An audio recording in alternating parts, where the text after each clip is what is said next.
આમંત્રણ આપવામાં આવ્યું ન હતું.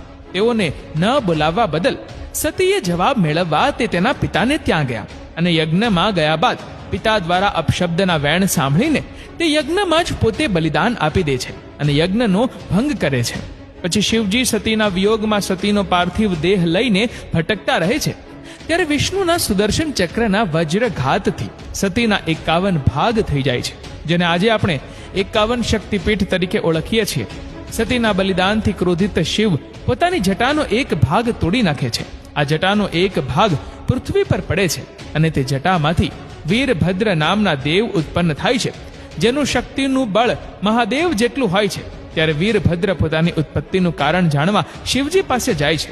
ત્યારે શિવજી કહે છે કે તમે જગતની રક્ષા કરો, તમે ખીજડો અથવા શમડીના વૃક્ષમાં વાસ કરો, તમે રબારીને ત્યાં જન્મ લો અને ત્યાં તમે લોકોની સેવા કરજો. આ સેવા કાર્યથી જગત તમારી મામાદેવ તરીકે પૂજા કરશે અને ઘરે